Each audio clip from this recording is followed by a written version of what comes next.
Is the stock market heading for a correction soon? After the sharp run up in stocks from last month's lows, some people are starting to wonder if the market has got a bit too bubbly.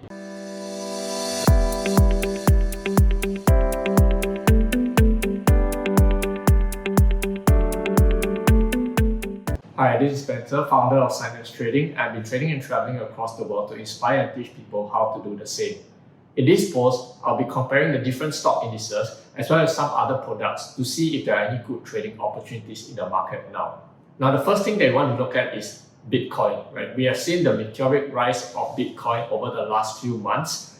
And if you look at this chart over here of Bitcoin compared to the different products, you will see that it has a 700% gain, right, which literally dwarfs everything else. And it has also provided some of the best returns for my portfolio last year and possibly this year.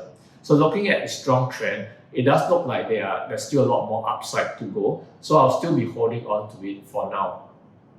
And to see the rest of the products, I will now remove Bitcoin from the comparison so that we can better see the scale of how the other products are performing. Now let's look at the other markets. So on this chart, I've actually put together many different stock indices as well as products like gold on the same chart so that you can compare the percentage gains from the lows in March last year.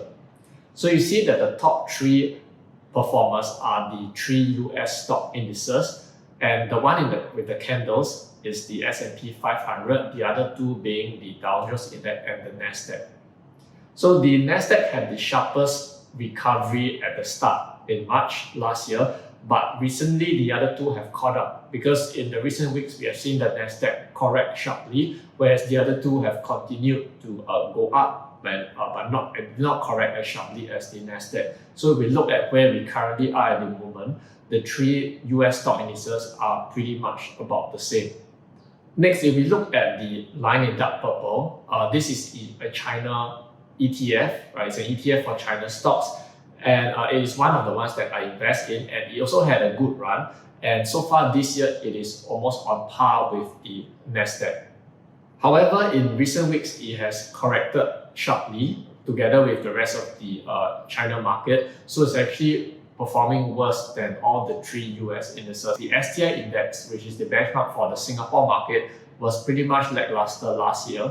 But in recent months, it has picked up. So it's trying to catch up, and it's also possibly one of the top performing stock markets this year, which is 2021. So the last line on the chart is gold.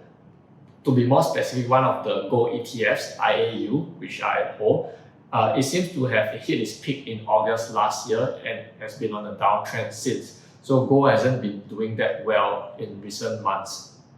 So one of the things that a lot of people have been asking me is whether the rising interest rates will kill the stock market. So if we look at this graph over here, you can see that usually the rise in interest rates precedes a potential recession. So that is something that might be worrying. However, the time lag between the increase in interest rates and the actual collapse of the market or the recession could be months or even years. So because of this long lag time, we should not really be too concerned because we will be able to see it coming directly on the stock charts itself if the stock market is going to correct.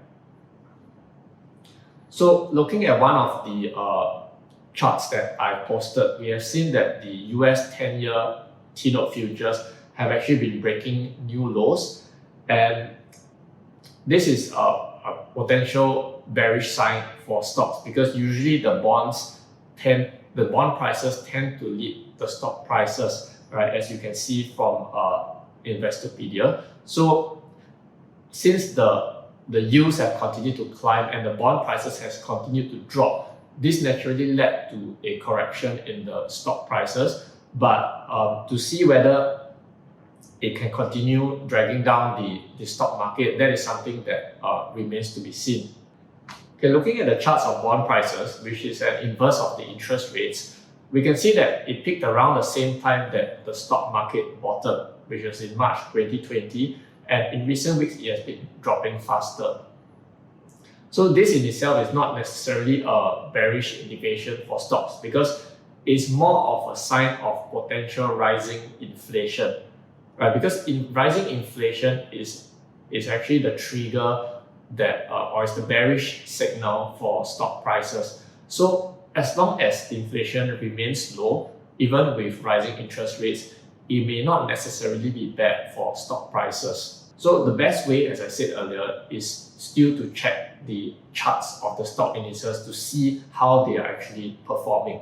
So next, if we look at the chart of the S&P 500, which is the main benchmark for the US market, we can see that in recent times there has been somewhat of a correction, right? And the prices have been moving within like a range. So what this means is that for it to continue going higher, it will need to convincingly break out of that range to new highs. Whereas on the other hand, if it breaks below that range, then we could see a major potential, maybe medium-term to long-term correction.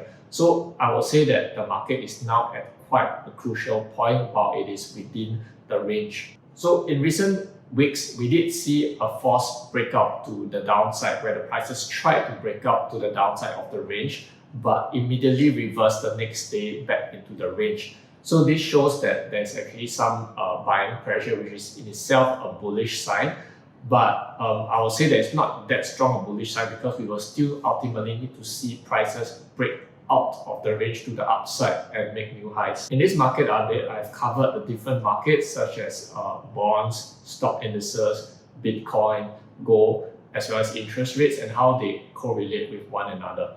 So I hope you enjoy this market update. If there's anything else you would like me to look at or analyze, do let me know in the comments below. And if you have enjoyed this video, do like and subscribe and click on the bell notifications for future updates. That's it for this video and I'll see you in the next one.